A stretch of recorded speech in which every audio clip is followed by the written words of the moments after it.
Where does this meh mound of mediocrity land? Let's rank this film on the Cageometer. That leads us over to the most important question that we ask on this show. Vince, where does Sonny from 2002 rate on your Cageometer? Unlike this film, I'm going to keep it short and sweet. Film, 5. Not a great movie, not an awful movie.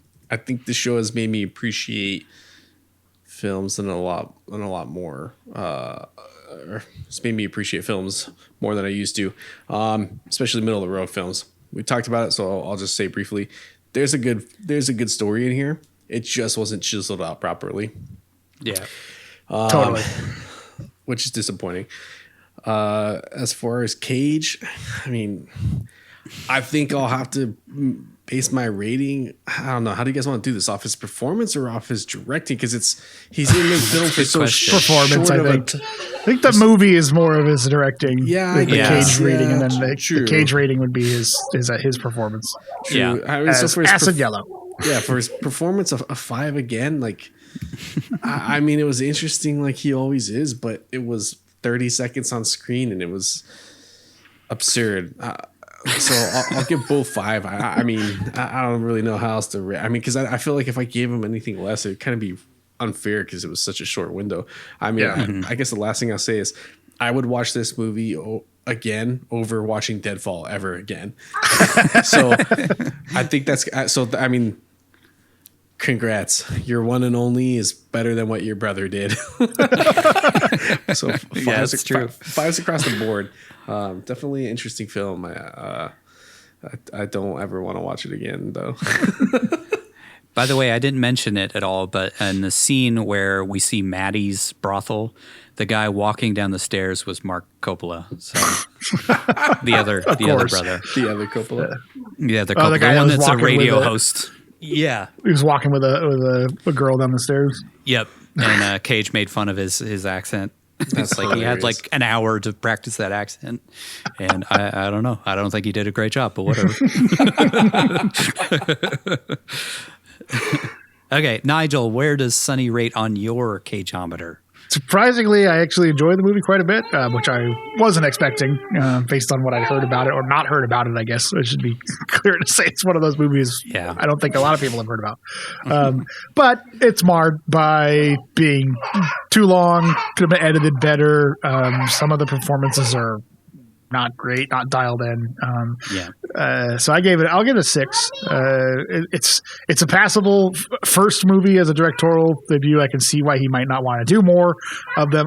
It did definitely feel like an actor directed movie. There's most of the scenes are just characters talking, and I think he just sort of let them go and just do that. A lot of these scenes are one take, if you noticed it, which I think is part of why it feels like it drags, because it's just like there's not enough cuts or transitions for it. But from a director and an actor standpoint, I'm sure he just said, here's your lines. I want you guys to just deliver them as you think the characters would.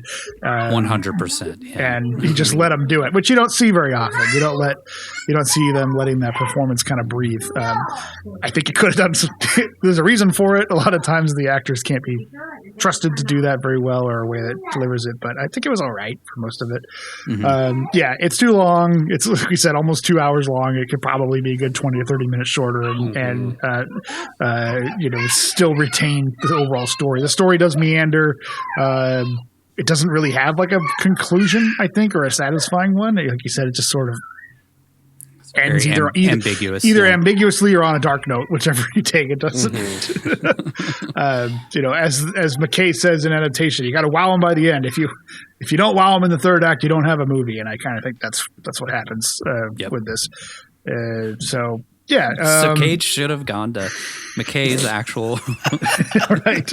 I mean, it's worth watching at least once. I don't think I'd want to rewatch it just because it's too long. And a little dull in a lot of places. But it's interesting. It's worth seeing. It's a story we don't see explored, or a slice of life we don't see explored much on film. So, and James Franco's pretty great in it. And I can see why he was a rising star at the time, and it's unfortunate that he seems like he turned out to be a creep, allegedly. But what can you do? It was 2002. It's good 2002 Franco. Yeah. Pre-allegations Franco. Yeah. Oh, shit. Especially coming off something like Spider-Man, some big blockbuster like that, to then see him go to things like this is maybe a little refreshing, you know? It's like, honestly, he actually kind of brave if you think about it. Like, yeah. Especially, you know, he was being touted as like the next big thing, and then go off do a movie where he's a male prostitute. Mm-hmm. But remember, it's the same guy that did Spring Breakers, so maybe not so brave. Cage performance, I don't know, 5 as well. Like I said, he's not on screen long enough to really give a fair shake one way or the other. I mean, he's okay. I don't think he's that memorable on it. I think he actually, like you say, he didn't want to come in and pull himself or pull you out of the movie by having his presence in it, but he does. Even for the minute he's on screen, It's like, oh fuck, it's Nicolas Cage. Like, it's just weird. I think because we watched so many of his movies, I definitely felt Nicolas Cage throughout this whole movie. I kind of felt his hand directing it, guiding it.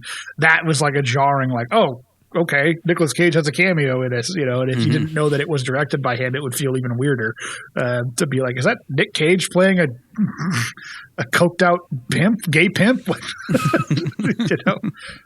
So yeah, I mean, 5. It's what it is. It is what it is. I don't think he had enough to do, but that was by choice. So I don't know. I don't think it's fair to give him a score one way or the other. It's all right.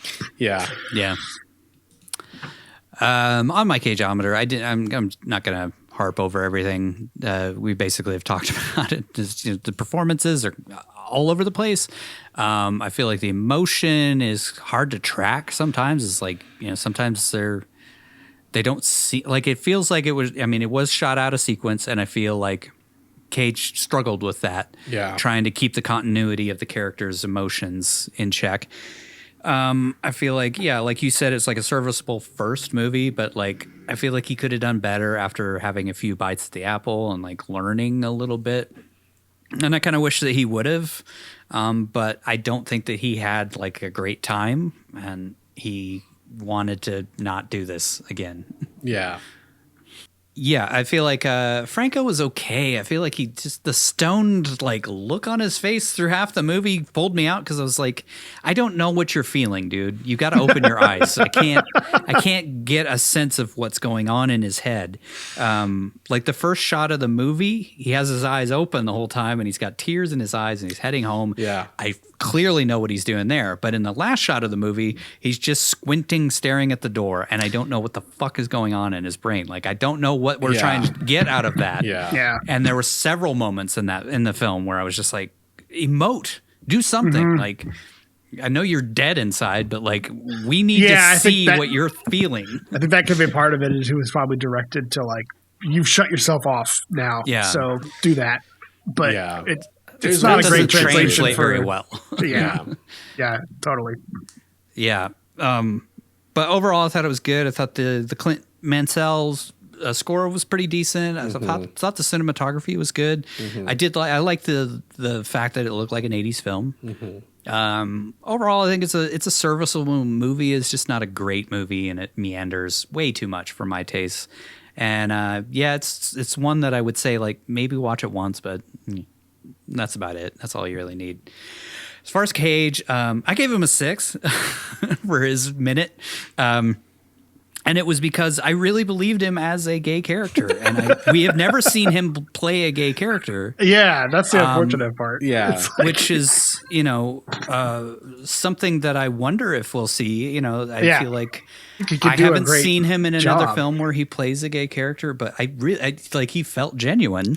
Yeah. And he felt like, you know, there wasn't much that we got out of him. Right. But like, he was fun. He was goofy. He was very over the top, but at the same time, like, that's, I feel like, what that character would be. Like, this gay pimp in the middle of New Orleans, it would be very over the top and flamboyant and eccentric and memorable, which he is all of those things. I can't give him any higher than that because we didn't get anything more than that. But I like the movie. I just don't know. It's pretty forgettable, and I would, you know, I like you said, I think the subject matter is very interesting and something that we don't cover very often in film. and something that's still to this day, like, I don't feel like we've really covered much.